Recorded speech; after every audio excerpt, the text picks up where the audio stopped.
Karen Cushman's Rodzina, Chapter 1, Chicago, 1881.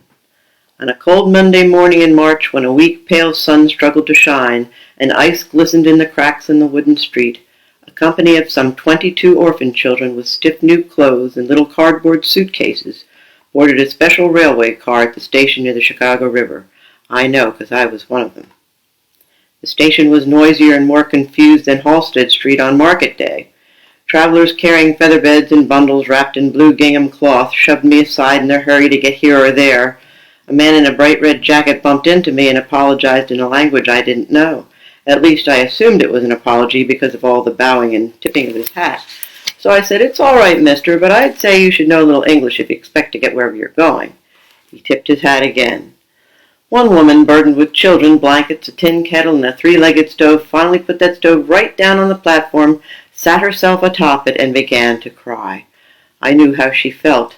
I myself was a mite worried, not scared being 12 and no baby like Evelyn or Gertie to be afraid of every little thing, but worried, yes. It was all so loud and disorderly and unfamiliar. I forced my way through the crowd and grabbed onto the belt in front of me. The boy it belonged to said, "Hang on tight, Rodzina, before we're swept into the lake like sewage." It was Spud, whom I knew from the Little Wanderers' Refuge. He and Chester, Gertie, Horton, Rose, and Pearl Lubnitz, the baby Evelyn and I, we had all been there together. The others were from the infant hospital and the orphan asylum near the Hyde Park. Orphans, all of us, carrying all we owned in our own two hands, pushing and shoving like everyone else. A lady standing straight and tall in a black suit and a stiff white shirtwaist put her hands up to her mouth and shouted, but I couldn't hear much over the din. I finally gathered that she was from the orphan asylum and was calling us all together. Letting go of Spud's belt, I stretched myself even taller so I could get a better look at her over that expanse of heads. She was pale and thin, her mouth ill-humored, and her gray eyes as cold and sharp as the wire rims of her spectacles. I should have known they wouldn't send someone kind and good-natured to accompany a carload of orphans. Roaring and cursing, a short barrel-shaped man togged out in a checked jacket and yellow shoes pushed his way through the crowd. "You! Orphans!" he shouted, the cigar in the corner of his mouth waving and waggling with his words. "Pipe down!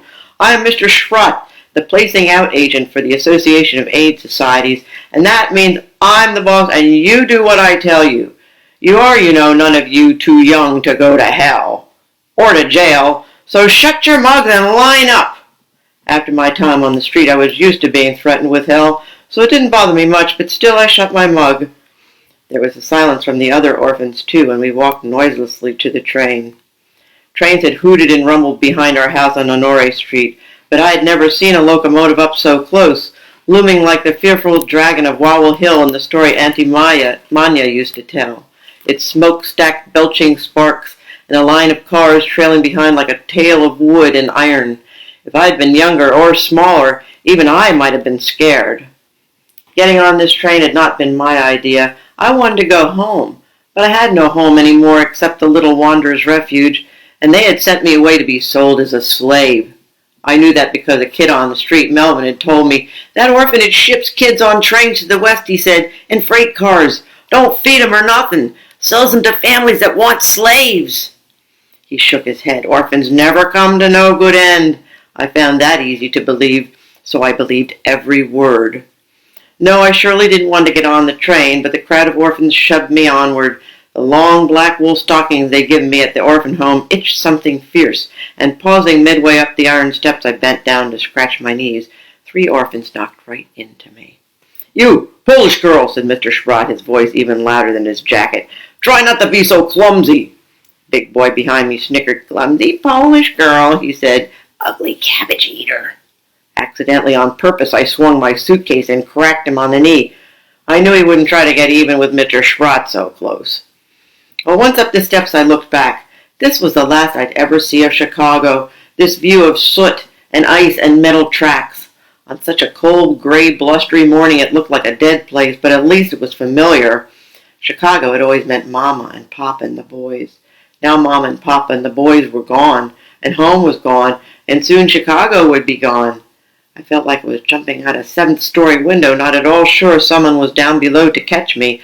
I scratched my knees again, holding tight to my suitcase, went in.